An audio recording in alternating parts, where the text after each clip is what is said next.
여러분 안녕하세요. 이석병 목사입니다. 3월 매일 성경 본문은 요한복음 9장부터 18장까지의 말씀입니다. 요한복음이 21장까지 구성되어 있으니까 나머지는 4월 8일까지 나누어서 묵상하게 됩니다. 오늘은 요한복음 9장부터 18장의 내용을 살펴보도록 할 겁니다. 먼저 대략적인 내용을 함께 보겠는데 9에서 11장은 예수님의 사역이 강력해지면서 종교 지도자들과의 충돌이 빈번하게 일어나는 것을 볼 수 있습니다. 그리고 12장에서는 예수님께서 예루살렘에 입성하신 것과 성전을 정화시키는 사건이, 13에서 17장에서는 십자가를 앞에 두고 제자들과 마지막 만찬과 깊은 가르침, 기도를 나누는 장면이 나옵니다. 그리고 18장에서는 겟셋마네에서의 기도와 배신, 십자가를 향한 결단을 보여주고 있습니다. 예수님의 능력은 점점 더 강력하게 나타나지만 그에 따라서 반대도 강하게 일어나고 있는 것을 볼 수 있습니다. 그리고 주님이 지셔야 하는 십자가도 가까워지고 있습니다.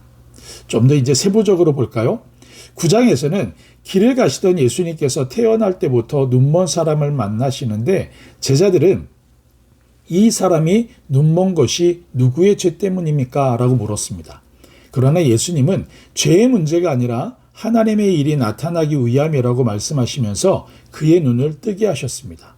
이 일로 눈먼 사람은 믿음을 고백했고 그리고 회당에서 쫓겨나야 했습니다. 영적으로 보지 못하던 지도자들은 오히려 더 완고해지는 사건이 되었죠.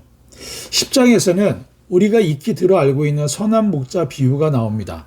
목자는 양을 위해 목숨을 버리는 희생과 양은 목자의 음성을 아는 친밀함과 그 누구도 목자의 손에서 양을 빼앗을 수 없기 때문에 양은 안전하다라고 하는 것을 담고 있습니다. 그리고 이 말씀은 누구에게는 큰 위로가 되면서 당시 종교 지도자들에게는 사꾼 목자로 드러났습니다. 이 일로 인해서 유대인들은 분노했고 예수님을 돌로 치려 했습니다. 11장에 들어와서는 죽은 나사로가 살아나는 기적을 담고 있습니다. 이 사건으로 예수님의 능력은 가장 강력하게 드러났고 지도자들은 예수님을 죽이기로 결의하게 됩니다.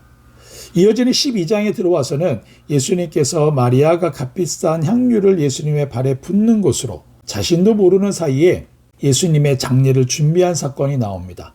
이어지는 모습을 보면 예수님께서 예루살렘에 입성하시는, 사람들은 종려나무 가지를 흔들면서 호산나 왕이 오신다라고 환영하죠.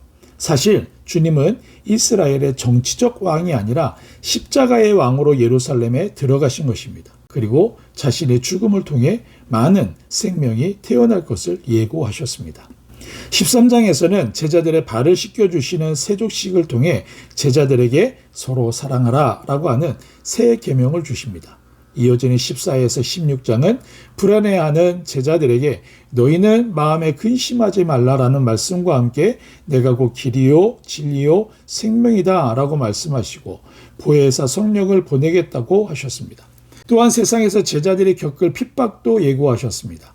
그러나 주님은 너희의 근심이 도리어 기쁨이 되리라 라고 그러한 말씀으로 제자들을 위로하고 격려해 주셨습니다. 17장은 예수님의 마지막 기도가 나옵니다. 이 기도를 보면 예수님은 자기 자신을 위해 제자들을 위해서 앞으로 믿게 될 모든 사람들을 위해서 기도하시는 것을 볼 수 있습니다. 주님의 기도에서 강조되고 있는 것이 있어요. 그것은 하나됨입니다. 그들이 다 하나가 되게 하옵소서. 이 기도는 교회를 향한 주님의 마음을 보여주는 것입니다. 그리고 18장에 들어와서는 가룟 유다가 예수님을 체포하기 위해서 군인들을 데리고 겟셋마네 동산으로 왔습니다. 주님은 군인들에게 잡힌 것처럼 보입니다. 그러나 잡힌 것이 아니라 스스로 자신을 내어주신 것입니다. 이때 베드로는 강하게 저항하지만 주님은 폭력을 행사하지 않으셨습니다. 주님은 당당하게 하나님 아버지께서 주신 잔을 순종으로 받으셨습니다.